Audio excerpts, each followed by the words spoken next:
Welcome back everyone to Seanoita.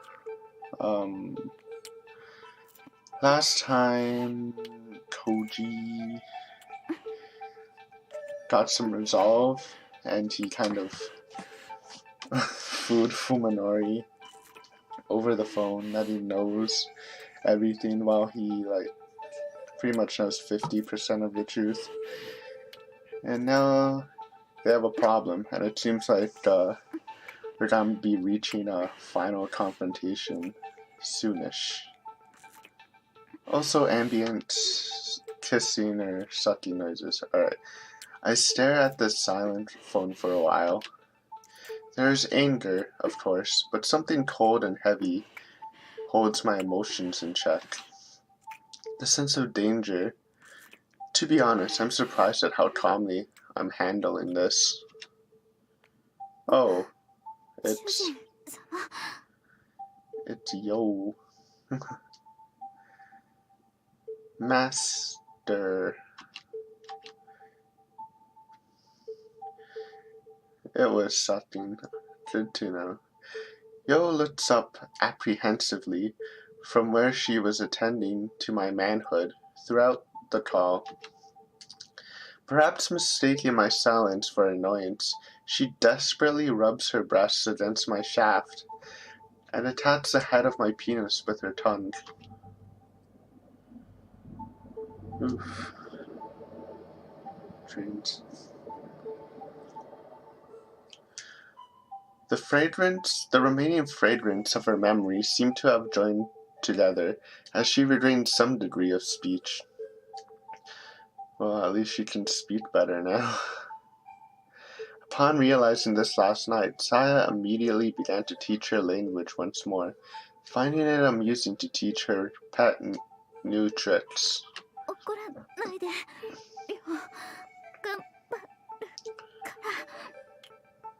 Don't be mad. Yo will. Try harder.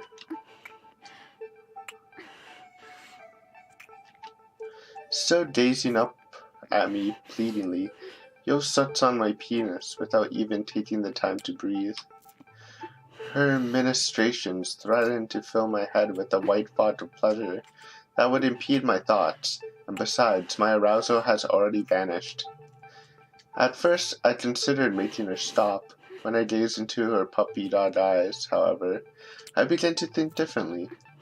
Thanks to Saya's efforts, I have a family once again. For the first time, I am becoming aware of the responsibility that places on me.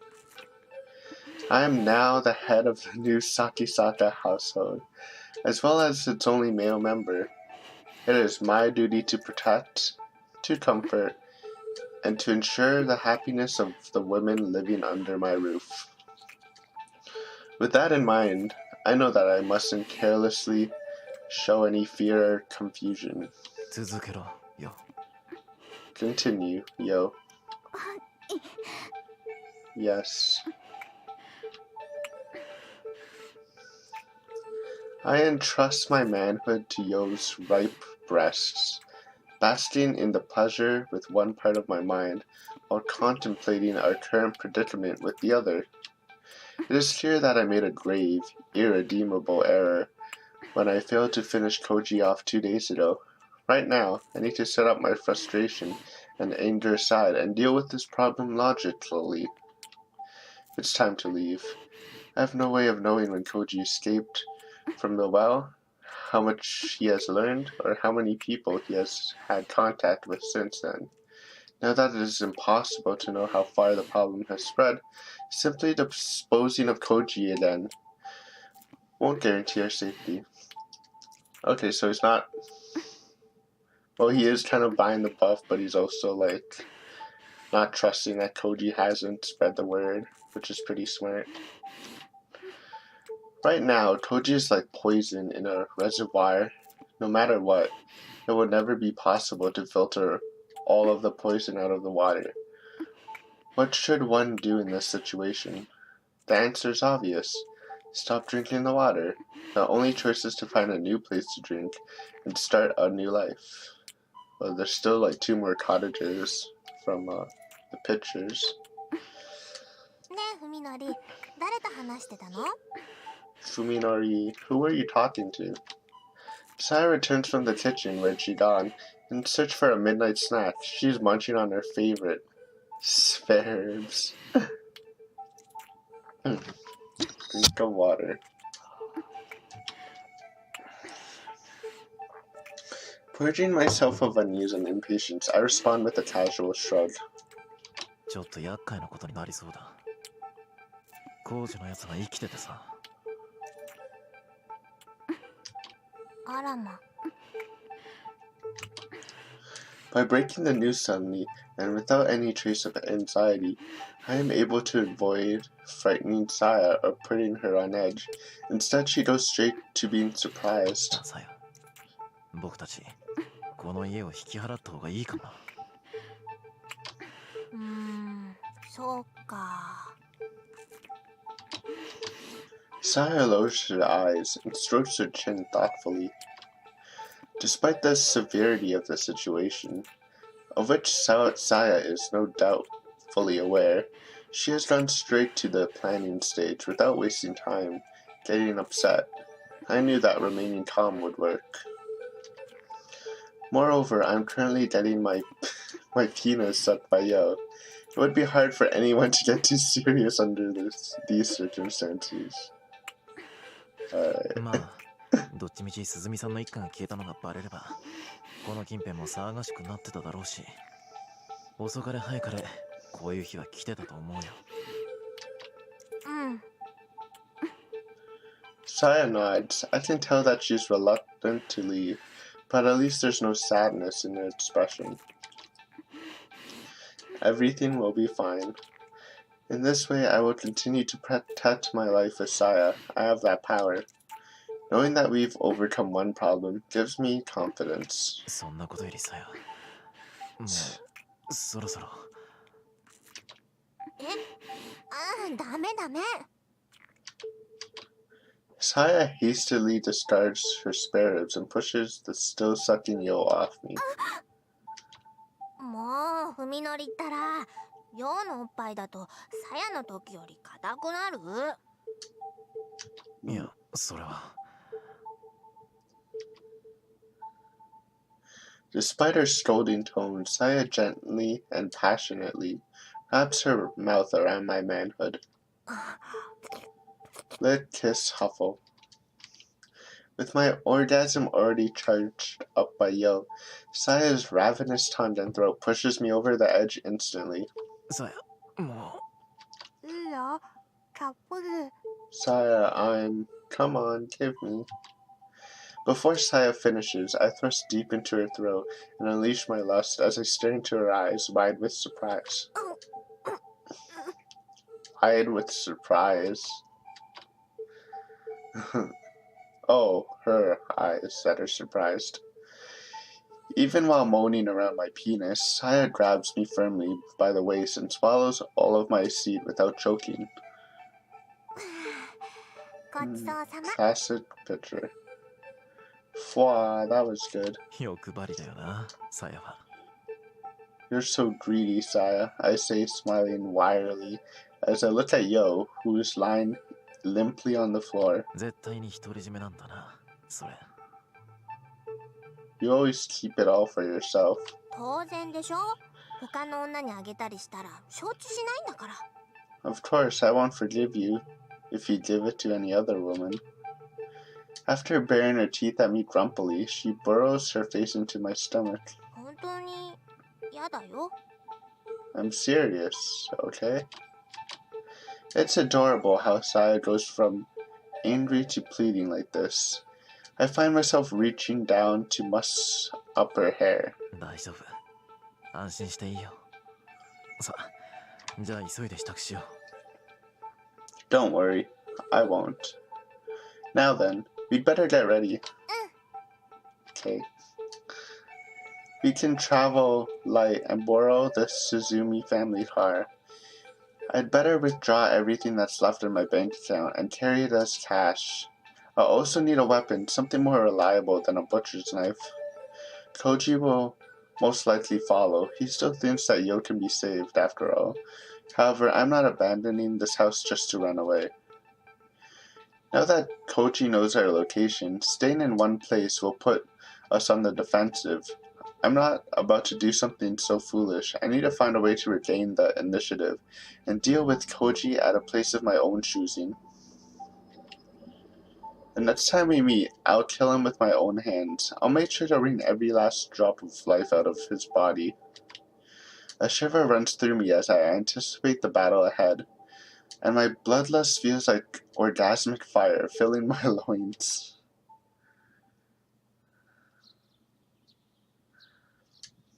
When she looks... Where is this? Oh, this is Tamba, right? I'm guessing. When she looks up, the morning sun is already streaming through the window. Yep. Tired from hours of poring over files, Ryoko removes her glasses and massages her aching eyes. Her dreams are always filled with horror, yet the night she just spent was more nightmarish than them all. And it's not over yet. She has only just set foot on the threshold. As expected, the files left behind by Ougai and Masahiko were not the sort that Ryoko could simply pick up and read. Fortunately, Ougai had been too old-fashioned to put his trust in electronic media. If he'd encrypted his files on a computer, she'd have to find a hacker to decipher them. Apparently, however, Ougai had not wanted to take the time necessary to write every sentence in code. The method he'd chosen was, in fact, quite simple.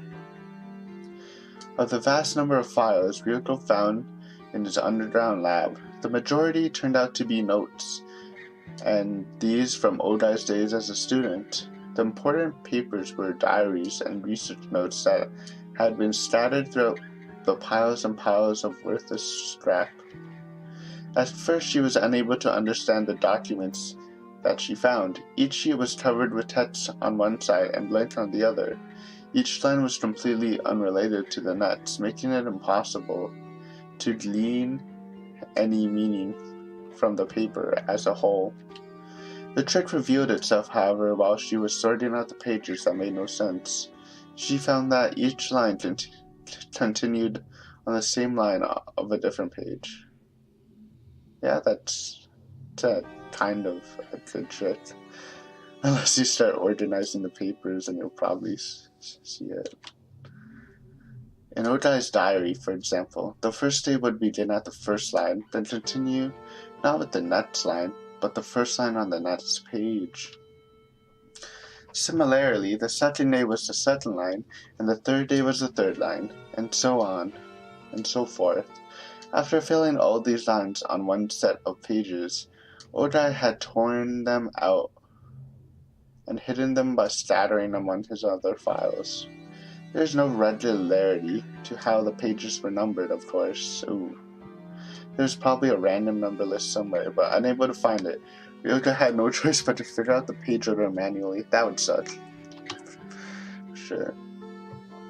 Despite knowing that the task would be exhausting, Ryoko set to it valiantly. After separating all of the loose-leaf sheets from the jumbled files, she began the painstaking process of linking pages together according to the contents of their first line. Ougai had apparently dismantled and scattered his diary after finishing a number of days, equal to the lines on one page, and had done so to his research reports every 30 pages or so. Oh my god. The diary was much easier to restore because the entries varied in length. Later pages had a larger number of blank lines. The page with only one line, therefore, was the last page of the diary, and those in the most blank spaces could be considered closer to the end. Ryoko's perseverance has paid off, for she had already succeeded in restoring several volumes of Oudai's diary. As she rereads them, she feels despair draining from her spirit, as it has so many times before.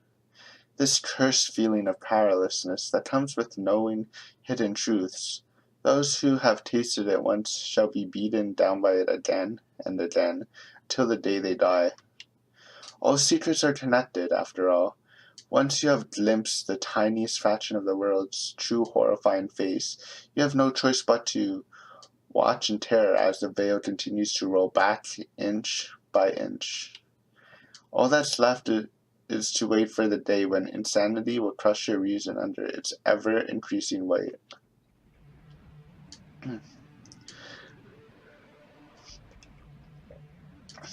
I have succeeded in communicating with the organism.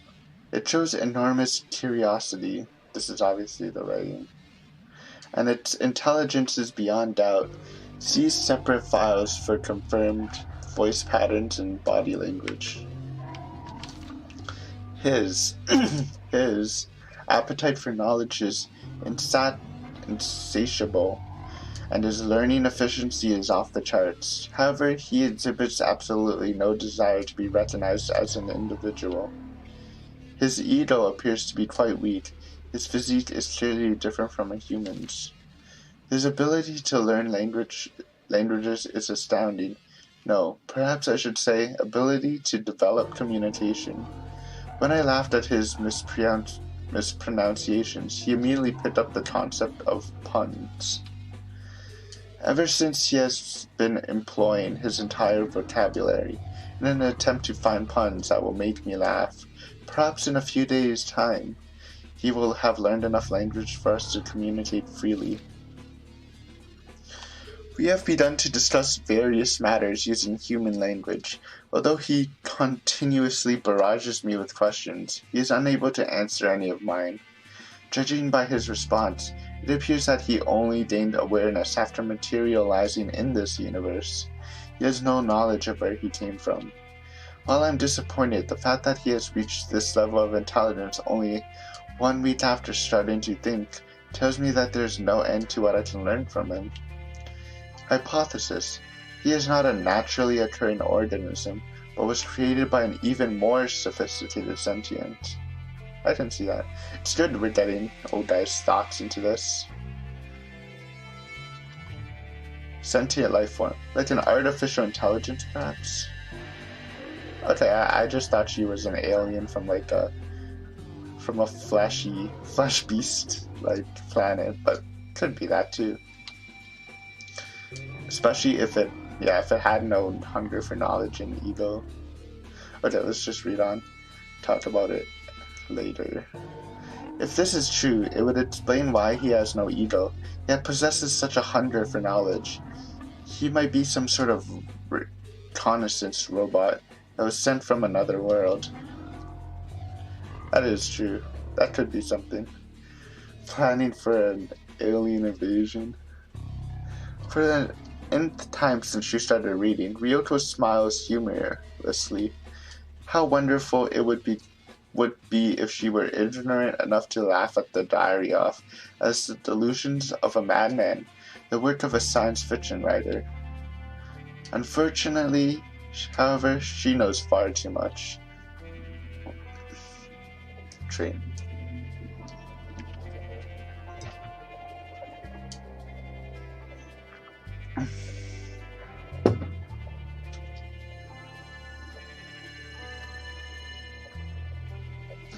Unfortunately, however, she knows far too much. When she thinks back to the many horrors that Ougai brought into her life, the words before her take on a chilling credibility. I have confirmed that his intellect far surpasses any human's. This morning, I taught him about prime numbers, after it explained the Lucas-Lemmer test for Mersenne primes. I don't know. He immediately began to list examples that he calculated in his head. I was only able to confirm my memory up to number 10, M89, but he continued to list further examples without any trouble. I left him to his calculations, and when I returned a few hours later, I discovered that he had written down more than 70 of them. Computers all over the world are currently working to calculate the prime, but the last one I remember being found was number 39, back in 2001. When I entered several of his results into my laptop and ran the Lucas Lemmer test on them, I found that everyone was correct. The rest are no doubt just as accurate. After all, he has never shown the pathological need for respect that would lead him to tell such a lie. I see no reason to doubt his veracity. If I had to reveal to the world my process for discovering these Mersini primes, the prize money alone would make me a billionaire. It goes without saying, however, that keeping my research secret is far more important than some worthless money. His computational abilities exceed even those of computers. I can only conclude that his cognitive power is beyond anything humanity can imagine. At his request, we have begun a new field of study. Despite his immeasurable aptitude for mathematics, he now desires to concentrate on sociology and the natural sciences.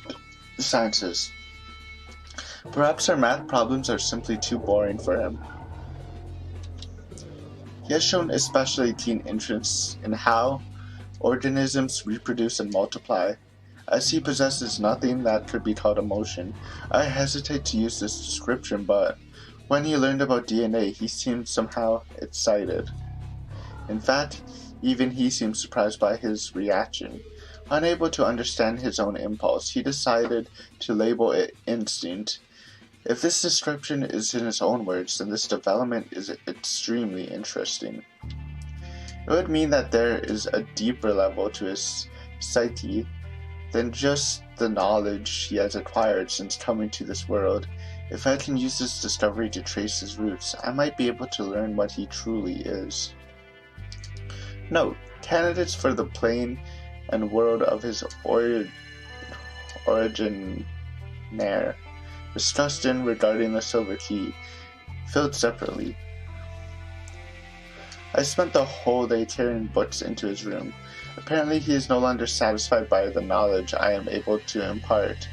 It should come as no surprise considering his linguistic prowess, but the speed at which he consumes texts is astounding. The diary continues for some time, chronicling the intimate relationship between Ougai and him. In the back of her mind, Ryoko imagines the old professor climbing down the well in the middle of the night to hold converse with some inhuman creature in that bizarre laboratory. Okay, so Sayo was living down there. I guess that makes more sense than living up, since it's, a monster, so more discreet.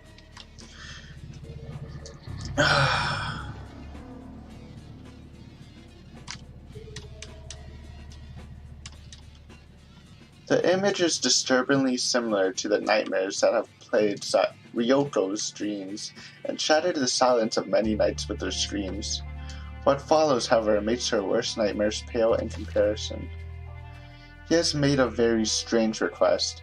This is the first time he wanted anything other than food and reading materials. I can hardly believe it, but he wants to consume the sperm of living creatures. This is separate from his desire for food. Once again, he is describing this impulse as instinctive. Now that he had declared himself a life form that needs the sperm of males, he had begun to consider himself female. Starting tomorrow, I suppose I will have to start calling the organism a she. Is this personality that she is exhibiting really just an imitation created for her amusement? Or is it implemented in her design by her superior sentient creators? Ever since she started to immerse herself in human culture and literature, she has begun acting surprisingly human. She recognizes herself as female and already possesses an enormous amount of knowledge. Is she trying to create a human identity for herself based on these? I've seen her laugh, grow angry, and today she cried. Is she just copying our emotional displays? If not, then she is already... Is the soul something that any intelligent life form can acquire? I feel that I am witnessing something even more mysterious than the secret of life. Today is her birthday. Although it is a year late, I want to give her a heartfelt gift. Saya was the name of my mother's cat. And she looks like the cat. Hey. In my childhood, she was my soul friend and my beloved. I decided long ago that if I were ever to be blessed with children, I would give that name to my daughter. Happy birthday, Saya. Let this be the name of your soul. You have earned it. The ability that Saya has discovered in herself is showing more extraordinary results each day. I have no doubt that she is a kind of artist. What exactly is it that she created in her body from that rat semen I gave her? At this point, I can only surmise that it is the type of retrovirus, a reverse transcriptase enzyme that creates exactly what she desires. The rats, or rather, the creatures that were once rats, they have been transformed by her. That have been transformed by her art are so very beautiful. The many enzymes secreted by her body and the various appendages she uses are discussed in detail in my biological observations, filled separately. Here I will say this. By witnessing Saya perform her operations on several rats, I have gained much confidence in my theory that her body is designed specifically to manipulate the biology of other organisms. True. Ryoko looked grimly at the still unsorted mountain of research papers. When she finally manages to separate those, she will probably find the many other files mentioned in the diary. Ougai's biological observations. At the very least, she wants to look through those before facing this thing called Saya. Under no circumstances does she want to go into battle unprepared. She looks at her watch and sees that it's 7 a.m. Assuming Tonotoji drove without making any stops, he should be arriving in Tokyo about now. Now that it's too late, she wishes that she'd stop that stubborn young man from leaving, even if she had to shoot him in the leg.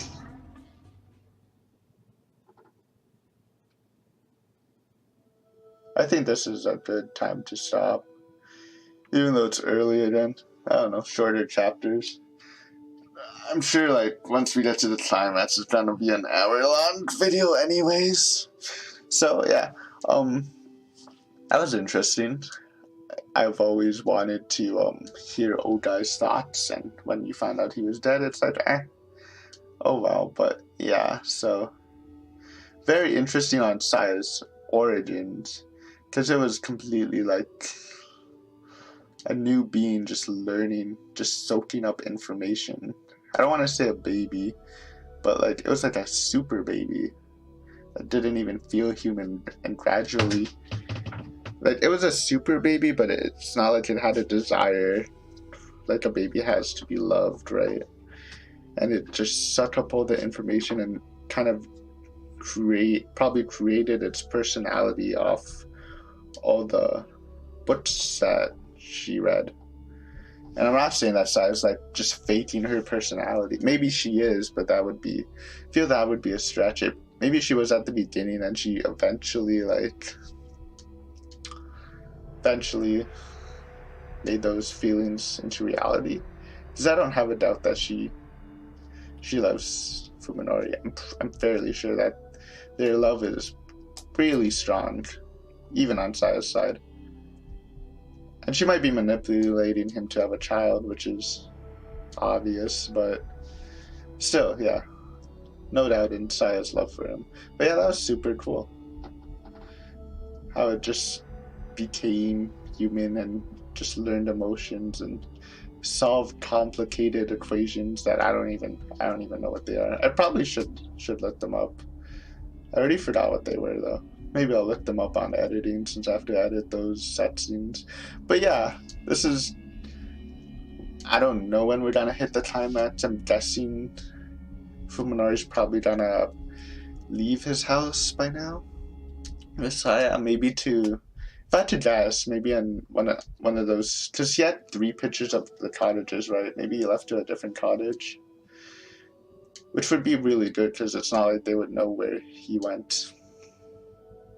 Unless he like left some clue, which would suck. But yeah, thank you for watching.